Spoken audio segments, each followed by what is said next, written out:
Hi, it's Corene, and today I'm making a shabby chic journal, and I'm using some gorgeous products from Wild Orchid Crafts.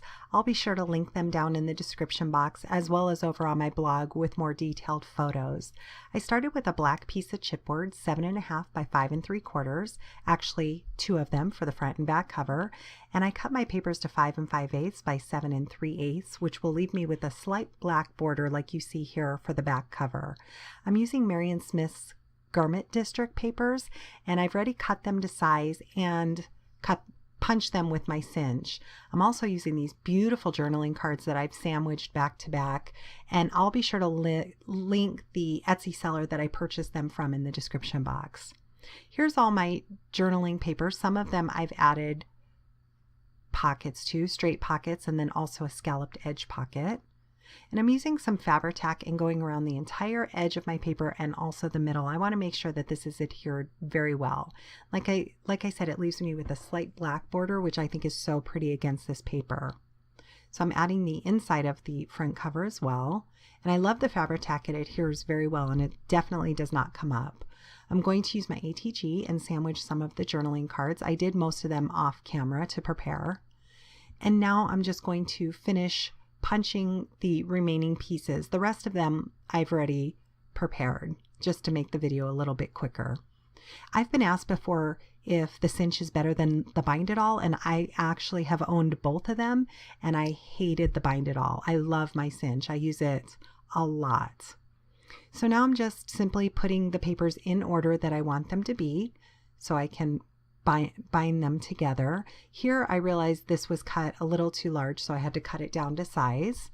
And I'm just alternating some pockets along with some of the pattern papers and some of the beautiful journaling cards. I'll go back at the end and add some journaling cards to the pockets as well. So now I'm going to pull out my wire binding, and I end up changing my mind. I'm cutting this down to size. I add all my papers to it, but in the end you'll see that I changed my mind. I changed my mind a lot in this project.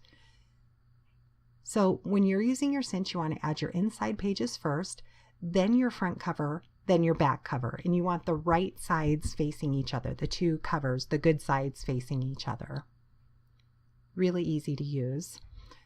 The wire binding that I'm using here is 1 1/4 inch, and it was just a little too large. So I went to my stash and I pulled out a wire binding that was 1 inch, and I was really happy with the size of that.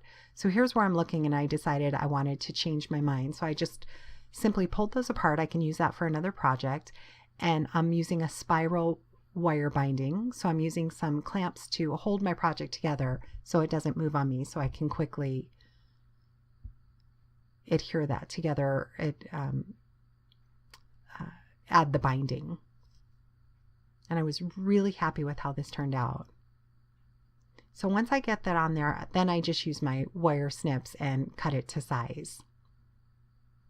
Now for the front of my cover, I decided I wanted to use this DCWV glitter stack, and I'm not measuring, I'm just eyeballing it and cutting a mat for my image on the front. And again, this is all from the same Etsy seller that I purchased these from, so I'll make sure to link those down in the description box. So I'm using my Fabri-Tac, adding that, and now I wanted to add a white mat to it as well.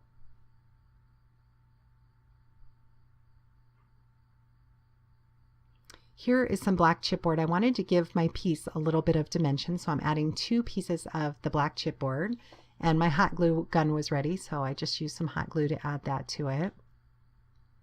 And I decided I wanted to add a little bit of the silver glitter paper behind it. So again, I'm not going to measure, I'm just going to eyeball it, and I'm going to cut that into a banner shape, which in the end I don't end up keeping. Like I said, I did change my mind a lot as this was going. So to make that stand out more, I wanted a black mat. But if you remember, I have the chipboard under it. So I wanted the black mat right up against the white mat. So I just pulled off that chipboard, add my piece to the black mat. It didn't affect it at all. It was perfectly fine. It didn't rip or anything like that. And now I'm going to replace down my chipboard to give it dimension, and then add that to the top of the flag banner shape. Again, wanting that to stand out a little bit more from my front cover, I traced a black piece of cardstock in the same shape, cut that out, and added that behind. And I liked it, but I thought it was a little too harsh for what I was going for. So that's why I ended up changing my mind from the banner shape. I'm pulling out lots of gorgeous flowers from Wild Orchid Crafts. They make any project prettier, that's for sure. So I'm using some tea roses, open roses, hip rosebuds. In the end, you'll see I use some flat back glitter balls, some pearl loops, lots of beautiful products. Like I said, I'll be sure to link them down in the description box as well as over on my blog. So here's where I changed my mind. Again, I pulled off that glitter paper. It didn't rip or anything like that. And now I'm using the same punch I used for some of my pockets inside the journal, which is a Martha Stewart lacy edge punch. So I'm doing that to both the silver paper and the black. And I loved it so much that I added a piece to the top as well. I wanted that to go on the top of my focal image. So I'm just re-adhering that down. And off camera is where I cut my pieces to size and used my punch. And once I glued them down, you couldn't even tell that they were two separate pieces. It looked like one continuous piece. Here you'll see in just a moment. Here's the pieces I'm talking about. Once I glued them down, they matched up perfectly. I love making these journal books. They're quick and easy and absolutely gorgeous. I recently made one for a coworker of mine, and she told me that she's been adding photos to it. So you can use it as like a smash book. You could use it as a brag book, a journal book, or just for notes. So here's where I start to pull out all the gorgeous flowers. They matched perfectly with that journal card, and using some hot glue, I adhered them down. I like to just kind of set them around, kind of decide what I'm going to do before I adhere everything down. And then once I'm happy with the base of it, I'm going to start adhering it down. So I will let you continue to watch. I hope you've enjoyed today's process. Thanks so much for stopping by, and make sure to stop by Wild Orchid Crafts for all their amazing products.